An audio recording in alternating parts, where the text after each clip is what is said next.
attention to this forecast because I'm getting confused as the days go on. I'm like, what's going on here? Well, very simply, I know. There's so much tropical stuff going on. Obviously, the devastation down south with Harvey. We actually just had a tropical system yesterday here, but it didn't turn into any named storm system, but it was technically tropical moisture. It was an all-day system, it seemed like. It was, it started very early on and didn't get out of here until late last night, but we only ended up with, in fact, I'll show that to you in a second here, some way more modest rainfall totals in those areas, or in our area, so we'll get to that. But the other side effect of yesterday's system is the aftermath of rip currents. So even though the sky has cleared out really nicely, and we'll go out to our Live Neighborhood Network to start things off and give you an example of this. Look at that.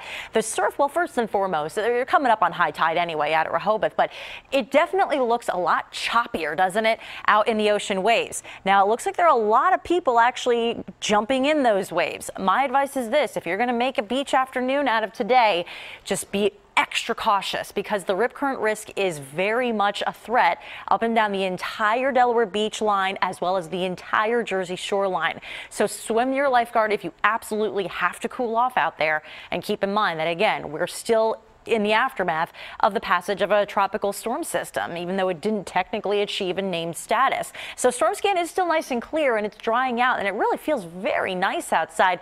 In the meantime, that system we were just talking about, it's very swiftly moving away, so that surf is going to get a lot less choppy over the passage of, say, the next day or so. Talking rain amounts, as I mentioned at the desk, you're just over 2 inches from yesterday's system at Rehoboth, so things were still even damp this morning despite the rain having long since retreated. Mullica Hill, Cape May both checked in with well over an inch, and we almost had 3/4 of an inch here in Philadelphia. So it was a gradient that formed really from the shoreline inland. That gradient really dropped off quite a bit. You saw the heaviest rain totals near the coastal points. Meanwhile, here's Harvey. One more time, we'll show you that path.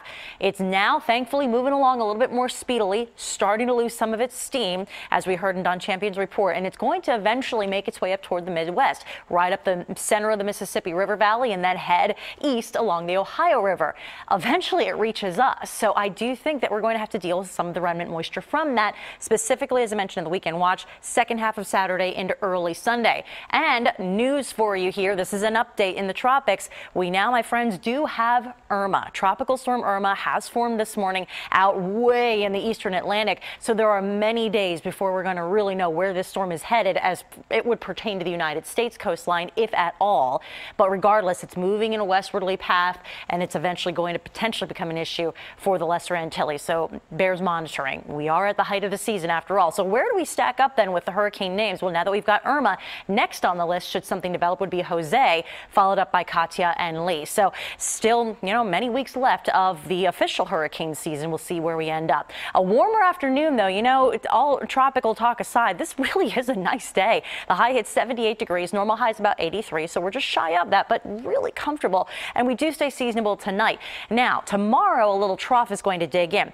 Doesn't have a lot of moisture with it, so nothing more than an isolated shower, maybe a rumble of thunder. Once that drops through, though, it makes up for that lack of moisture with a big old nosedive on the thermometer. Look at that, 11-degree drop off from one day to the next. But Friday really looks nice. I mean, talk about a very fall-like way to kick off meteorological fall, which starts on September 1st. Now, by the weekend, again, we'll be tracking Harvey's moisture, but I do expect that we're going to warm back up to much more seasonal conditions in time for Labor Day. We're back to sunshine. Okay. You caught up, Jim? Yeah, kind of. I'll text you the details later. Thank you, please. Thanks, Katie.